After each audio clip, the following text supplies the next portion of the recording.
메이저리그에서 어떤 얘기가 있냐면 위대한 리더는 반드시 위대한 일을 하는 사람이 아닙니다.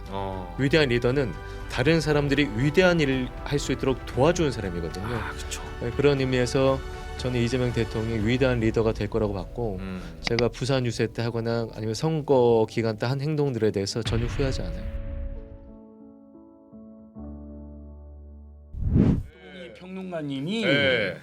예전에 손혜원 전 의원님하고 막 방송을 하고 또 임세훈 소장과 저를 초대해서 윤석열 정권의 문제점을 파헤치는 방송을 한 거예요. 스포츠 TV인데 스포츠 춘추라고 하는 본인 유튜브도 있거든요. 방송 언론사도 있고 그래서 완전히 찍힌 거죠. 저놈이 야구 전문가인 줄 알았더니 가만히 보니까 윤석열, 김건희 비리 전문가네. 라고 굉장히 화제가 됐어요. 그러니까 제가 뉴스공장 나가실 때부터 감이 왔어요. 그게 쉽지 않거든요. 굉장히 화제가 된 것과 동시에 굉장히 난처했어요. 근데 그 스포츠랑 야구와 정치가 공통점이 있습니다. 뭔지 아세요? 야구와 정치. 그 KBO 프로야구 리그에 소속되어 있는 그 야구 전문 기자 수가 청와대 출입 기자 다음으로 많아요. 기자풀이 굉장히 많아요. 네.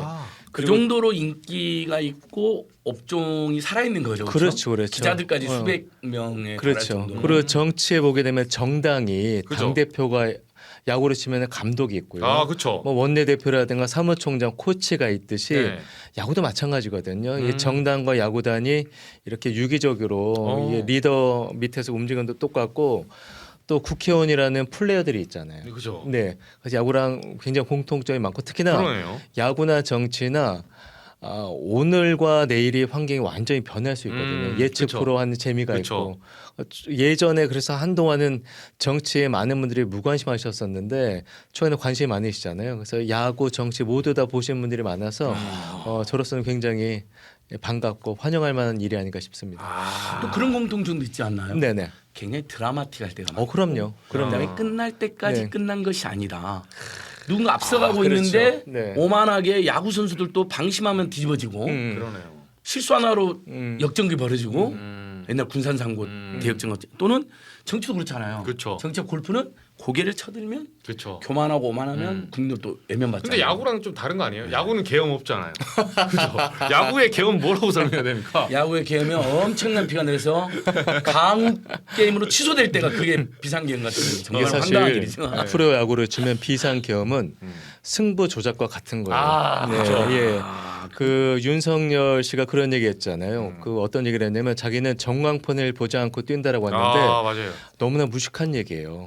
전광판의 시간을 보고 막 축구로 치게 되면 그쵸. 시간을 보고 내가 남은 시간 또 어떤 작전을 펼칠까 이런 구상이 있어야 되는데 앞만 보고 뛰었다는 거잖아요. 그죠. 그런데 거기에 머무르지 않고 아예 상대팀 선수가 잘하니까 야구장 내 축구장 문을 닫아버렸어요. 아무도 못 들어오게. 그리고 상대편 선수들을 하나같이 본인 자의적으로 퇴장시켰다고 했는데 이거는 명백한 의미에서 승부 조작인데 이 승부 조작범이 지금도 거리를 활보한다는 것 자체는 대한민국의 수치입니다. 제가 근데 생각이 나요. 대표님은 그걸 어떻게 보셨어요? 뭐 옛날에 윤석열 선거운동할 때 충암고 있잖아요. 갑자기 뭐 모자 쓰고 나와가지고 그 고등학생들하고 런닝한다고 누가 봐도 런닝 단 100m도 못하는 사람이 막 와가지고 충암 써 있는 거 같고 막 그 회색에 빨간색 빠따 뭐 한다고 막 하는데 좀 그 장면 어떻게 보였어요? 뭐 좋게 볼 수도 있겠죠. 그만큼 야구를 사랑하고 모교를 사랑한다고 볼 수도 있겠는데 이제 결과적으로는 충암의 졸업생들이나 재학생들이 굉장히 부끄러워하는 선배가 됐잖아요. 맞아요. 이 윤석열 씨가 우리에게 준 교훈은 물론 여러 가지 드라마틱한 것도 있겠지만 야구도 승부가 언젠가는 이제 끝이 나잖아요. 그죠. 그래서 윤석열 씨도 느꼈을 것 같아요. 1회와 9회가 결과가 다르다는 것을. 네. 근데 윤석열 씨는 안타깝게도 강호 콜드 게임으로 쫓겨나죠. 거의 뭐 야구장에 불 지른 거 아닙니까? 제가 보니까 승부 조작을 한 거죠. 자기 지고 있으니까. 네, 그렇죠. 야당이 앞서 나가니까 이럴 리가 없다면서 승부를 조작을 하고 강우도 내려보내고 모든 걸 다 한 거죠. 그렇죠. 정치판에 야구를 비유하면. 그렇죠. 네, 뭐 프로야구 팬분들이 뭐 정치에 관심 있는 분들도 많이 계시겠습니다만 이 야구에서 뭐 제가 한 가지 조금 더 정치적인 얘기를 하면 야구에서 최고의 중간 투수가 어떤 투수인지 아세요? 최고의 중간 투수. 중간 투수. 네, 최고의 중간 투수는 음. 팬들이 그리고 그 경기를 보는 시청자들이 네. 누가 나왔는지 모르게 투수가 사라지는 거예요. 네. 그러네요. 누가 나왔는지도 모르게 사라진다는 의미는 그러네요. 본인의 인생을 깔끔하게 마무리하고 마운드를 내려간다는 거예요. 등번호가 누구였는지 지금 등판한 사람이 누구였는지 몰라야 돼요. 그러네요. 누가 나왔는지 알면 홈런 맞으면 아니까. 그렇죠. 깔끔하게 인닝을 끝낸다는 거예요. 그래서 누가 나왔는지 모르게 사라지는 투수가 최고의 중간 투수인데 요즘에 제 주변에서도 이재명 대통령 잘하고 계시잖아요. 이재명 대통령이 뭘 하고 있는지 모르는 분들이 많아요. 맞아요. 그게 왜냐하면 그만큼 국정을 조용하면서도 알차게 한다는 뜻이라고 생각을 해요. 네. 예전 같았으면 윤석열 씨 같은 경우 하루 종일 윤석열, 김건희로 끝이 났잖아요. 맞아요. 네, 그래서 지금은 대통령이 뭘 하시는지 모르는 분들이 많다는 게 그게 저는 좋은 사유가 아닐까. 네, 그렇게 생각을 해요. 그 후보 때 지지 영상이 하나 있어요. 네네. 이재명 후보 당시 대통령. 한번 영상 한번 보시죠. 굉장히 최동원처럼 네. 생각보다 행동이 빠른 정치인이었습니다. 그리고 이재명은 최동원처럼 강자 대신 약자를 대변한 정치인이었습니다. 그리고 이재명은 최동원처럼 모두의 만인의 벗이 되고 싶어했던 사람이었습니다. 제가 네. 저곳이 부산역이었습니다. 예. 부산하면 여러 가지가 떠올리시겠습니다만 역시 롯데 자이언츠잖아요. 부산 갈매기죠. 그럼요, 네. 부산 갈매기. 제가 지금도 최고의 팀을 꼽는다라고 한다면 저는 어렸을 때 해태 타이거즈와 삼성 라이온즈 팬이었어요. 네. 제가 고향이 경북 상주기 때문에 삼성을 네. 좋아했었지만 네. 역시 야구는 해태다. 그렇죠. 네. 야구는 혜태죠. 예, 야구는 네. 혜태죠. 그러나 또 롯데 자이언츠는 그렇죠. 최동원이 있지 않습니까? 예, 최동원은 무쇠팔, 왼팔. 네, 슈퍼스타를 떠나서 위대한 선수였어요. 맞아요. 많은 분들이 아시겠습니다만 본인이 이군 선수들의 열악한 처우를 보고 맞아요. 선수회를 만들었다가 삼성 라이온즈로 쫓겨났거든요. 전 세계 스포츠 사상 최고 정점했던 슈퍼스타가 이군 선수들의 권리 증진을 위해 싸우다가 한순간에 선수 인생의 나락으로 간 경우는 최동원이 유일해요. 그렇기 때문에 부산 유세에서 최동원 선수와 이재명 후보를 좀 연결해서 이야기를 하고 싶었어요. 네. 야, 근데 최동원 선수를 그 취재를 하시면서 현직 기자 이렇게 하시면서 좀 최동원 선수에게 팬이 되신 거예요? 저는 사석에서 동원이 형이라고 했었는데 동원이 형이 돌아가시기 전에 마지막 인터뷰가 저였어요. 네, 그리고 굉장히 가까웠었고 투병하실 때도 전화 통화도 하고. 근데 제가 그 형님을 너무너무나 존경했던 거는 다들 아시겠습니다만 그 예전에 이제 워낙 슈퍼스타였잖아요. 그쵸. 그리고 이대호를 비롯한 후배 선수들은요 역시도 부끄러워야 돼요. 제가 몇 번 얘기를 했던 건데 최동원 같은 선수들은 선수회를 조직할 때 본인 사비를 털어서 유성호텔을 구하고 본인 사비를 털어서 구단 버스를 대절하고 본인 사비를 털어서 경호 인력을 배치했는데 이대호 같은 선수들은 선수협 회장이 돼서 선수 이군 선수의 피땀 흘려 버리는데 집 항공비를 썼거든요. 네. 그리고 지금 선수협 L도 마찬가지. 어떻게 하면 FA 연한 줄일까가 슈퍼스타들의 권리만 찾지 맞아요. 이군 선수나 힘없는 선수의 권리를 안 찾아요. 그래서 진짜 배부른 돼지들이라고 저는 생각을 해요. 네, 그래서 최동원이 그래서 더 위대하고 제가 이렇게 배부른 돼지라고 그 프로야구 일부 슈퍼스타를 욕해도 걔네들은 전 할 말이 없을 거예요. 네, 맞습니다. 저는 그 친구들 위해서 정말 열심히 많이 노력을 했었거든요. 근데 지금 보면 좀 허탈해요. 사실 이런 일침을 가해 주셔야 돼요. 네. 그래서 원래 선수협이 국민들의 지지를 엄청 받았잖아요. 네. 특히 최동원 선수가 1차 시도했을 때, 그 다음에 양준혁, 송진우, 그때는 이제 나중에는 좀 뭐 사회적 물의도 일으키고 그러셨던데 강병구 선수 뭐 이런 분들이 그때 참여도 찾아오셨거든요. 4-5분이. 그때도 엄청난 지지를 받았어요. 뭐 여야할 것 없이. 아니 선수들이 자기들 목소리 좀 내자는데 그걸 왜 빨갱이로 몰고 그렇죠. KBO가 탄압하고 정권에서 일부 정권 인사들도 이상하게 말을 하냐. 근데 그 후로 선수협이 진짜로 그런 어려운 선수들 그다음에 또 국민들과 이렇게 더 소통 호발려고 하는 모습이 부족해지면서 선수협에 대한 지지가 많이 줄어든 것 같아요. 결국 선수협회도 몇몇 스타 선수들의 이익 단체로 전락하거든요. 그러면 그렇게 됐죠. 네. 됐죠. 그래서 지금은 선수들도 많이 좋아진 게 어린이 팬들에게 사인도 하고 사진도 찍어주고 하잖아요. 근데 불과 몇 년 전까지만 해도 그런 팬 서비스 좀 약했었죠. 근데 그나마 고무장은 지금 선수협 사무총장께서 굉장히 그런 팬 서비스를 잘하려고 노력을 해요. 그리고 원래 원래 이런 선수협의 이 회장은요. 배부른 선수가 하는 게 아니라 배고픈 선수들이 회장을 해야 돼요. 맞아요. 네, 근데 지금 보면은 지들끼리 모여가지고 네가 회장할래, 내가 회장할래. 여기 에이전트가 네가 회장해, 내가 뒤에 주무르게 하면 회장돼 이러는데 아직도 덜 떨어진 그런 몇몇 선수들이 있어요. 좀 안타깝죠. 뭐 이런 이야기는 굉장히 의미가 있네요. 아니 그렇죠. 개인적으로 하는 거를 이제 간단하니까 우리나라는 그라운드가 적으니까 우리 접근성에서 축구를 많이 하잖아요.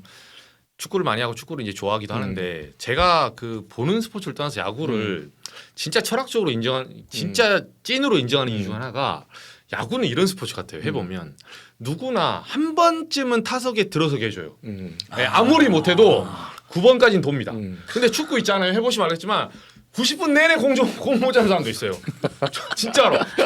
실력이 딸리면 90분 내내 공 안 줍니다. 근데 그게 굉장히 약육강식 사회거든요. 축구는 적나라해요. 그러고 봤을 때. 공 안 주고 잘 차다면 계속 찹니다. 네, 그리고 어차피 축구란 거는 그 룰 자체가 시간 되면 끝나요.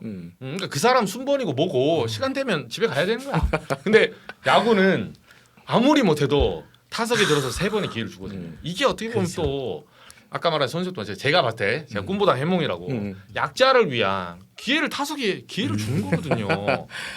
그렇게 봤을 때 선수협회들이 본인의 종목의 스포츠의 철학을 좀 살릴 필요가 있지 않냐. 그냥 이런 생각이 들어봤습니다. 좋은 얘기네요. 네. 좋은 얘기네. 아니 뭐 꿈보다 해몽이 저희 개똥 철학이라서. 아니 아주 재밌는 축구 야구의 신선한 제가 비교였습니다. 선수협 얘기를 잘못 꺼낸 모양이네. 계속 아니요. 아니 그 이재명 대통령을 좀 이렇게 결국은 지지하게 된 그 결정적인 이유는 뭐예요? 그 하시면서 제가 제가 네이버에 오래 있었어요. 네. 네이버에서 그 춘추 그것도 네, 하시잖아요. 아니 네이버에 계약을 맺어서 네이버에서 어때 꽤 많은 연봉을 받고 저는 야구 박문석 씨가 축구. 그렇죠. 근데 야구 요 쪽이 항목 있잖아요. 예, 칼럼. 근데 야구 쪽이 좀 두둑했던 것 같아요. 훨씬 잘 팔리죠. 게임이 안 됩니다. 네, 우리나라에서. 그리고 제가 MBC에서 이제 야구 해설을 하고 그죠. 했을 때 그 네이버를 자주 왔다 갔다 했어요. 그때 이제 성남시장을 하셨는데, 성남이 판교에. 예, 성남시장을 하셨는데 제가 놀란 게 뭐냐면 그때 네이버가 성남을 뜨려고 했었어요. 본사를. 예, 뜨려고 했었어요. 그래서 저도 성남을 뜨면 가뜩이나 뭔데 어떻게 하지라고 했는데 이게 보통 지자체장이 할 일은 법인세를 많이 내는 그리고 이제 네이버라는 회사 오게 되면 그 주변에 많이 살게 되잖아요. 그렇죠. 그럼 이런 대기업을 잡아야 되는 일을 해야 되잖아요. 그래서 잡았더라고요. 근데 더 놀랬던 거는 성남 FC. 저는 지자체 시민 축구단에 굉장히 부정적인 사람이에요. 이런 대한민국밖에 없는 기형적인 시민 축구단, 시민 축구단이 아니죠. 그렇죠. 지자체 프로 축구단은 전 세계에 없어요. 이건 진짜 수치스러운 일이에요. 예, 맞아요. 사실은. 그런데 이런 기형적인 성남 FC를 그 시민의 혈세를 조금이라도 줄이려고 노력하고 결국에 스폰서를 받아왔었거든요. 그걸 보고 크게 놀랐었죠. 우리나라에 저런 시장이 있구나. 안 그러면 성남시가 다 돈을 내야 돼요. 그렇죠. 네. 선수단을 유지하려면. 근데 정말 영업을 해가지고 그 광고라든지 네. 협찬을 받아 칭찬받아야 돼. 스포츠계 사들은 다 알아. 이건 칭찬받아야 돼. 그걸로 이재명 후보가 맞아. 그걸로 검사 130명 동원해서 어마어마한 수사를 받고 네. 뭔 증인만 막 몇백 명을 신청하고 검사들이. 맞아요. 2020년 제가 MBC 자회사 언론사 대표로 가서 인터뷰를 했습니다. 경기도지사인 이재명 지사를 인터뷰해서 야구 전문가가 성남 FC를 살렸다고. 그때 처음으로 축구를 살렸다고. 경기도지사 인터뷰하실 때 그 대통령님이 그 야구 글러브를 만들다 장애를 입었다는 얘기를 처음으로 해주셨어요. 했는데 제가 놀랬던 게 사전 질문지를 달라는 얘기를 안 하더라고요. 보통 경기도에서. 인터뷰하면 정치인들 100% 달라고 그런 얘기를 안 하더라고요. 근데 질문을 하는데 정말 그냥 이런 정치인들이 해서 경기도 체육행정이 어떻습니까? 그러면 잘해야죠. 전 열심히 하고 뭐 전체 도민들에게 골고루 혜택 그렇죠. 이런 얘기 안 했어요. 그냥 수치를 얘기했어요. 수치를 얘기하면서 그리고 경기도에 KT 유지라는 팀이 있는데 그 팀에 대해서 정확한 수치를 얘기해서 숫자로 설명하는 최초의 지자체장이라는 생각을 했었어요. 그래서 크게 감동을 받고 그리고 대통령님이랑 소통하는 게 정말 쉽거든요. 네. 연락하면 받아요? 연락을 드리면 답변을 주세요. 예. 문자 뭐 하시면. 예. 그래서 그것도 감동이었었죠. 네. 지금도 제가 봤을 때 아마 마찬가지이실 것 같아요. 여러 국민의 이야기를 들으실 것 같은데 그런 감동으로 이런 분이 대통령이 되면 참 좋겠다. 대한민국이 유익해지겠다. 그리고 이런 게 있습니다. 그 메이저리그에서 어떤 얘기가 있냐면 위대한 리더는 반드시 위대한 일을 한 사람이 아닙니다. 위대한 리더는 다른 사람들이 위대한 일을 할 수 있도록 도와주는 사람이거든요. 그렇죠. 그런 의미에서 저는 이재명 대통령이 위대한 리더가 될 거라고 봤고 제가 부산 유세 때 하거나 아니면 선거 기간 때 한 행동들에 대해서 전혀 후회하지 않아요. 혹시 집에서는 반대하는 왜냐면 정치 쪽으로 손댄다는 게 사실 대표님 정도의 이제 위상과 네. 솔직히 이제 네이버에서 이렇게 야구 수많은 기자 중에 원톱 그렇게 하는 것도 쉽지 않거든요. 네. 여기도 제가 보니까 딱 야구판이에요. 한 명에 살아남는 알렉스 로드리게스 뭐 살아남고 나머지 양키스다. 네. 뭐 그런 거 아니에요. 근데 우리 애청자님 난나니님께서 네. 이제 어떤 의견을 내시냐면 스포츠 너무 좋은데 네. 특히 초중고 스포츠 완전히 돈 스포츠 돼버렸다. 네, 맞습니다. 네. 투자 스포츠 돼버렸다. 기죽 스포츠 돼버렸다. 이걸 네. 지적하시거든요. 네. 애절하게. 이런 문제는 어떻게 해결해야 될까? 지금 아주 좋은 지적을 해주셨는데 제가 어렸을 때까지만 해도 그 가난한 그 집 아이들이 운동을 많이 했어요. 그렇죠. 운동으로 집안을 일으키고 싶다라는 생각이 강했기 때문인데 요즘은 돈 있는 집안 자식들이 운동을 더 잘할 수밖에 없는 구조예요. 맞아요. 그 이유가 야구만 해도 이상하게 변한 게 예전에는 초중고 야구부에서 야구를 배웠는데 지금은 레슨도 받아요. 맞아요. 그러니까 외부에 나가서 레슨도 받는데 맞아요. 그 과외를 하는 거죠. 사설팀이 있고. 그렇죠. 그렇게 되면 그 제가 어제 박명환 선수 예전 두산 베어스에 네, 뛰던 그 양배추 해가지고, 네. 양배추 백승 투수 네. 그 박명환 원장이 얘기하는데 박명환 원장이 이제 걱정을 하는 게 어느 대학교 팀 인스트럭터로 했더니 4년간 딱 9이닝 던진 투수가 1억을 썼다는 거. 9,600만 원 썼대요. 그 아버지가 그러더래요. 저 등록금 다 빼고.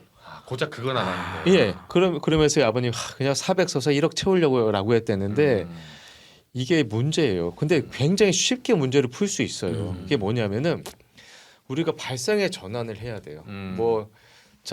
제가 가장 이런 말씀 드려도 되지만 제가 체육인 출신 국회의원들이나 체육회장들한테 가장 그 이해할 수 없는 말이 대한민국 체육은 체육인을 위해 존재하는 게 아니에요. 체육을 사랑하거나 체육을 필요한 분들 국민을 위해 써야 되는데 자기네 밥그릇 체육인들 밥그릇만 맞아요. 챙겨요. 맞아요. 그러니까 이 운동보다 자기들 이너서클이거든요. 자기 패밀리거든요. 이 밥그릇 안 깨려고 하는데 자 야구나 축구만 해도 레슨은 사비를 들여는 게 아니라 공공으로 하면 돼요. 공공으로. 예, 지자체 돈 들 것도 없어요. 지자체에서 야구를 좀 더 배우고 싶은 사람들이 있으면 지금 방과후 체육처럼 도와주면 돼요. 도와주면. 그런 센터 하나 만들면 되는데 그거 아무 못하게 해요. 왜냐면 체육인 출신 뭐 국회의원이나 뭐나 못하게 해요. 그쵸. 그 자기들 밥그릇. 네. 그래서- 다른 레슨 망하니까. 예, 그래서 대한민국 체육에 제가 대통령님한테 꼭 말씀을 드리고 싶었던 게 뭐냐면 진짜 체육인 국회의원들 많거든요. 체육인을 위한 체육 행정이 아니라 전 국민이랑 체육 행정을 하게 되면 이런 문제 정말 쉽게 풀리거든요. 그래서 지금 초중고 운동부가 그 활성화되려면 체육인들이 아니라 체육을 사랑하는 체육이 필요한 국민을 위한 행정을 펼치게 되면 그거 정말 세이브할 수 있어요. 네, 정말 좋은 방법 많아요. 맞네요. 네, 근데 이 방법을 누가 다 막느냐? 체육인 주식 한쪽 흡밖에 안 된 체육인들과 그 몇몇 체육인들과 체육인 출신 국회의원들 막는 거예요. 네, 최근에도 뭐 체육 영재학교 말도 안 되는 얘기를 하더라고요. 체육인 영재학교 세운다는데 이게 말이 안 되냐면요. 모 의원이 얘기를 하던데 지금 예전 체육 중학교 최고가 그죠, 있잖아요. 최고. 네. 최종 최고 애들이 부끄러워서 학교를 못 다녀요. 예, 체육자가 들어가면 사람들이 멸시하는 거예요. 그렇죠. 예, 그래서 공부 안 하는 애들. 네, 그래서 지난 대선 때 이름을 바꾸자. 체육 영재 학교를 바꾸자. 이름만 바꾸자는 거였어요. 커리큘럼을 좀 애들 공부하게 바꾸고 그런데 갑자기 모 의원이 튀어나가지고 그 체육 영재 학교를 체육인들 밥그릇을 위해서 무슨 체육 엘리트를 양성하자 했는데 지금 이 동독 소련입니까? 중국입니까? 체육 엘리트를 양성해서 뭐하게 해요? 체육을 그 수많은 누가 인지할지 모르는 애들에게 체육을 권유하고 시켜서 여기서 가능성이 있으면 이 아이들에게 좀 더 많은 기회를 주면 되는데 이제 사육하자는 거죠. 예, 체제 선전용으로 그렇죠. 가겠다. 아직도 국위선장 운운하는 사람들 보면 진짜 어느 시대에 사는 사람인지 모르겠어요. 예. 그 제가 마지막으로 딱 그냥 궁금해서 네. 그런 건데 혹시 출마 생각은 있으세요? 저는 대통령께 그 말씀을 드렸습니다. 저는 어떤 임명직도 그리고 선출직도 하지 않겠다고 했던 이유가 우리가 대통령을 지지했으면 누구 한 명은 어떤 대가를 바라지 않는 모습을 보여주고 싶었어요.